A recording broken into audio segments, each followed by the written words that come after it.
Alright guys, how you doing? It's Rabea, I hope you're all good. So recently I put out a video called Modalling, which was a play on words of noodling, modelling.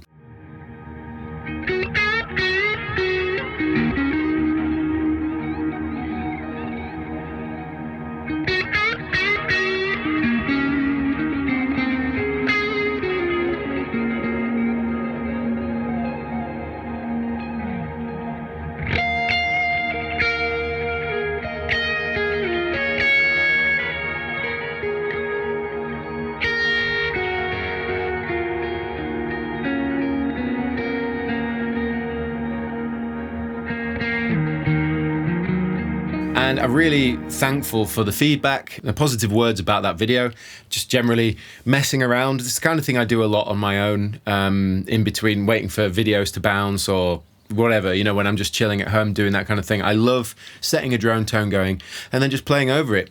And the purpose of this video is to maybe shed a little bit of light on how I go about playing modally, or how you could go about playing modally. Now, I'm not theory trained at all. I'm self-taught guitar player, so my take on modes and my understanding of it is probably not 100% correct. I understand that with regards to the degrees in the scale, depending on where you start from, that is the mode, you know. So like if you're in the C major scale and you start from the second degree, I believe that's Dorian, I'm not sure, could be wrong, but basically it really confuses me thinking about modes that way. I like to think about modes by saying, if I'm in the key of C, so in this case I'm down in drop C, so let me just play a little.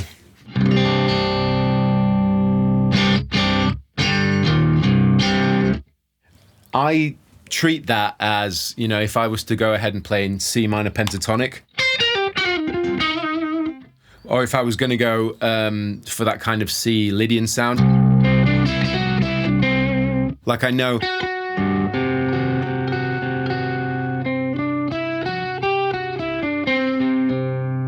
but basically, the way I learned to understand what modes were and how they sound is understanding the characteristics of them. I've been over this in other videos. I didn't really want to get stuck in on explaining how modes work. More so, if you understand how a mode sounds, so if you know the Dorian sound, or the Lydian sound, or Phrygian, for example, if I'm in the key of C, I can play C Phrygian, C Dorian, C Ionian, C Aeolian, C Mixolydian, and within a jam and a session, I can just be moving between all these, connecting it with pentatonic stuff. In essence, that modelling video was that. So I'd set a drone going, so I knew what my key center was, so to speak, and then I was simply just moving between what might be a bit of Mixolydian, what might be a little bit of Phrygian, what might be a bit of the pentatonic scale, the blues scale, the major scale, and just messing around really to try and just move through all these different moods over the same root note, and I just do that all the time. So hopefully that made sense, and what I wanted to do is kind of shed a little bit of light on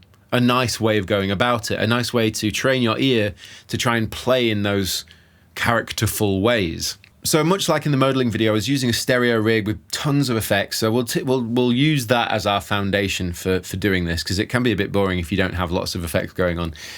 Rig-wise, I'm just going to use this guitar. I've got the Massaad M0100 and the Soldano SLO100 in stereo with the Echo Station from Starlight from UA Effects. We've got the hologram, we've got the night sky. The night sky is how I've gone about doing these drone tones because it's got infinite mode on it. Plenty of pedals have infinite mode, or you can use a looper, just play a chord and loop it with some reverb so you get the pad so it doesn't sound like a start-stop. And really, that's all you need. So yeah, basically, the first thing to think about when doing this kind of playing for me is get my drone tone going. And we'll do this in C. So if I was going to go that with the reverb, and then I turn it into infinite mode, this is where we will get our sort of drone tone. So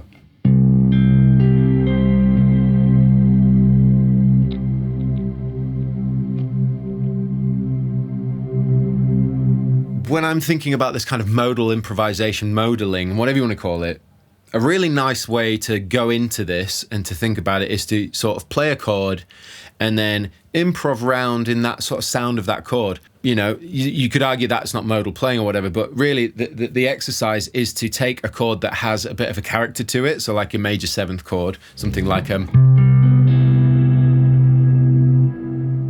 And I might use that as my sort of foundation to go ahead and try and start playing in that way. Or, I don't know, something like the James Bond chord. So like a... So what I'm going to do now is turn up the drone tone. I will voice a chord, and then I will start trying to play around in the flavor of that chord. And that's my introduction into trying to do this modaling thing. So let's have a go.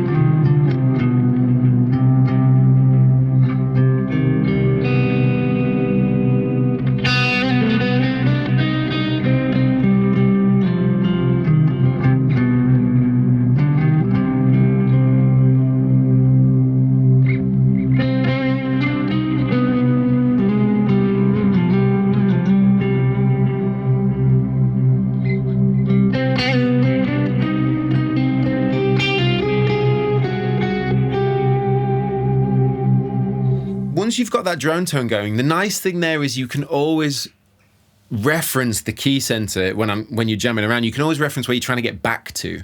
And interestingly, with that James Bond chord, it features that major seventh, which would be that...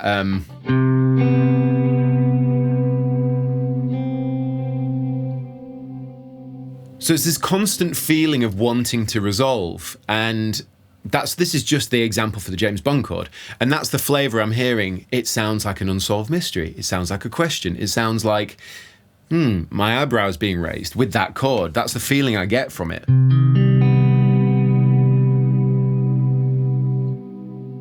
So what's really cool is you get that drone tone going, you voice that chord, and then you go, right, I'm going to try and play lead in this way that asks that same kind of question tonally, if that makes sense to you. So let me try it again.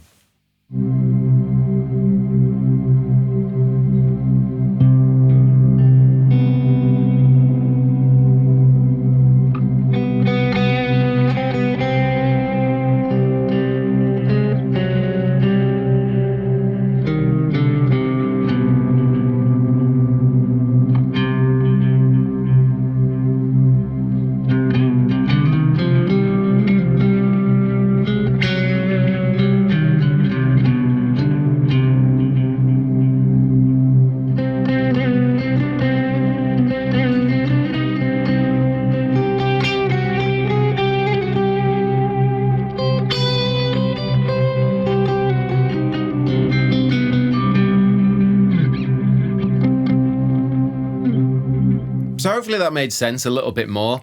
You could hear that I was accenting that major seventh interval there, you know, that. I kept going back to that because that's the character that I'm hearing in that. And this is essentially what I do. I get a drone tone, play a chord, and then I'll play around trying to keep that sound going. So, case in point, let's try another one. Let's go ahead and just do a dominant seventh chord. So in this case, it's going to be C7.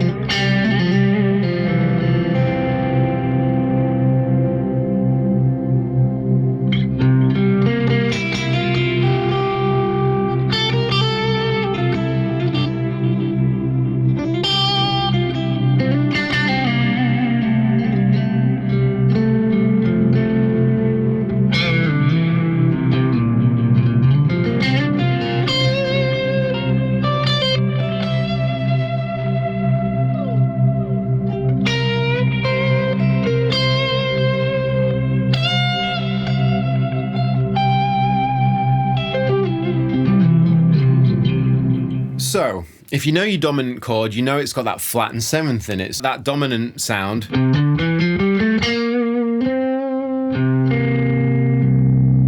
So that's a dominant seventh as far as I understand, and the mode that you can use with that as far as I'm aware, is the Mixolydian mode, because that's a major scale with that flattened seventh. And as long as you're accenting that, playing around with this major sound, and then you every now and again going for that flat seven vibe, it gives you the Mixolydian thing. And if you start to get lost a bit, just go back to that dominant chord. So keep yourself refreshed, tonally refreshed.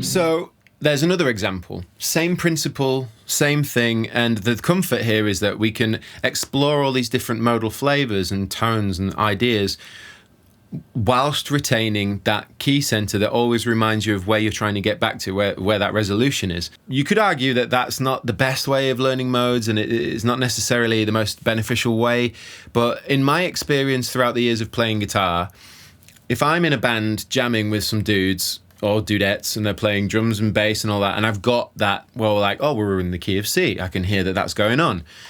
Now, there's a bunch of stuff that I can do to make myself sound a bit different from the average sort of approach, which, you know, as much as we love the pentatonic scale, if you always stay in the pentatonic scale with those licks, it's just going to get a bit boring.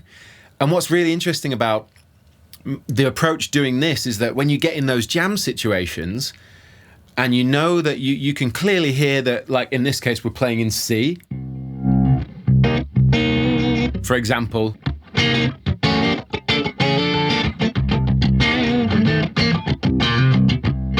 Like, let's say that's the kind of vibe. I know I can just go.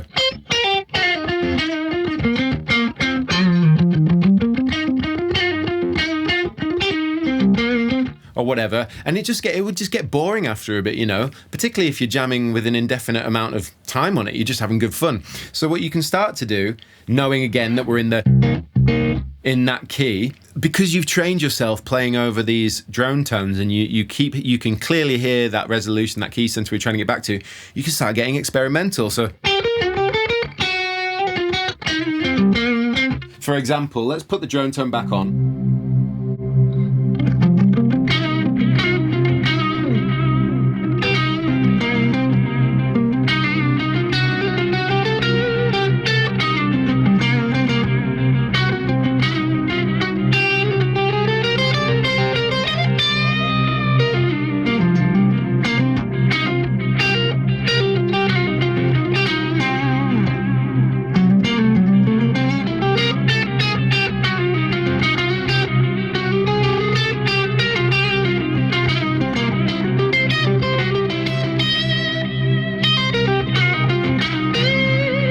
It's a little bit difficult trying to play the groovy bluesy funk thing when there's no groove happening and you've just got a drone tone that's really ambient and very different in terms of vibe. But hopefully that gives you an example of, yeah, I'm playing around the pentatonic, but then because I've spent so many years doing this kind of drone tone training or whatever, I can hear these cool notes that I can add in and around it that give me this like unique note choice or whatever you want to call it. Again, it was something that I learned and I picked up off Joe Satriani and Nuno Betancourt.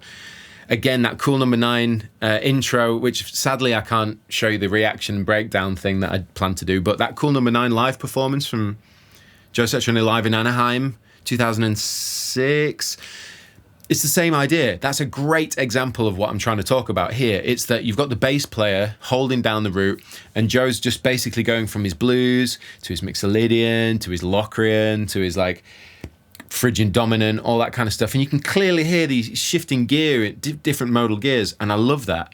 So this is essentially that. It's the same approach, but you've got no groove to hold on to or anything like that. It's more about playing spaciously and really choosing. That's what I like to do. Hopefully this is making sense. What I'm going to try now, put the drone tone back on and try and shift through a few different modal gears. I hate really being super theoretical, like modal, whatever, but you know what I mean. Like I'm going to start in that kind of pentatonic vibe, then I'm going to move across to something else and then something else, and see if you can like notice where that's happening, and then try it for yourself.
hope that's kind of broken it down a little bit and explained an approach there. And if it hasn't, or if it's not very clear, please let me know, put it in the comment section, and I will try and elaborate more on this video. And if you've got any more ideas for things you'd like me to look at and maybe help with and talk about, then please let me know, and I'll put it in the comment section, and I will make some content that helps you out with that stuff. Because this is something that I think is one of the most freeing ways to play guitar, in my opinion. Because I'm comfortable with knowing where that key is. Like, I can hear the root there, and I'm like, the band's doing the thing, or the drone's doing its thing, and I'm just like, yep, I can just jam here. I can be like, oh, I want to make it sound a little bit weird. I might want to make it go a little bit, I don't know, Spanish sounding, or like flamenco. Like, I know I can use Phrygian, and I know that I know how to play that, you know.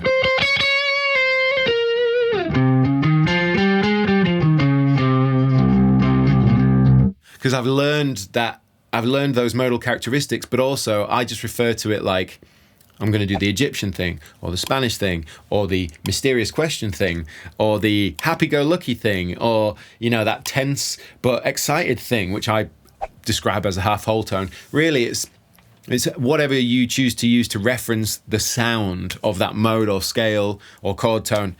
And I just find that really, really enjoyable playing guitar that way. And especially when you're jamming with the jam band or just playing with your mates, and you're going for that kind of nice bluesy feely stuff, and then you throw in that odd lick that's got weird notes in it and stuff, and it's just immediately like, ooh, tasty. And that's what I like, and I think that's cool. I'm rambling now. Hopefully this video was helpful. Let me know what you think in the comment section, and I will do my best to bring out more content that sheds more light on this if this hasn't been that helpful. But please do let me know.